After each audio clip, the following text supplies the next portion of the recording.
জোর করে বলে দিলেন কুল্লু নাফসিম বিমা কাসাবাত রহিনা। প্রত্যেকটা প্রাণীকেই, প্রত্যেকটা মানুষকেই তার জীবনে সে যা যা করেছে সব কিছুর তো সম্পর্কে ধরা হবে। অর্থাৎ আপনাকে আমাকে আল্লাহ যে বানালে, আল্লাহ এমনিতেই আমাদেরকে ছেড়ে দিবেন না।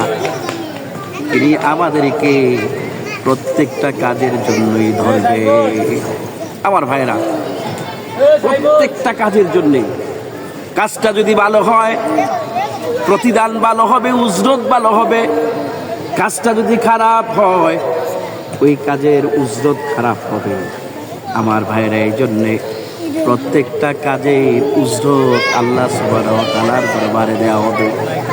হোক সে ভালো, হোক সে খারাপ, প্রত্যেকটা কাজের উজরত আল্লাহ দিবে, আল্লাহর কাছে আছে।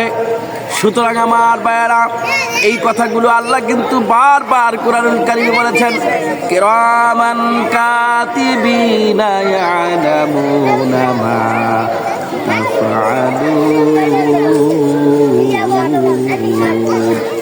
দুজন সম্মানিত ফেরেশতা আল্লাহ সুবহানাহু ওয়া তাআলা সেদিন যে আমাদের দুই কাঁধে রেখে দিয়েছেন, দুজন সম্মানিত ফেরেশতা তারা বারবার লিখছেন, সব কিছু লিখছেন। আল্লাহ বলেছেন, মা ইয়ালফিযু মিন কাউলি লাদাইহি রাকীবুন আতীদ। আমার ভাইরা, এমন কোন শব্দ নাই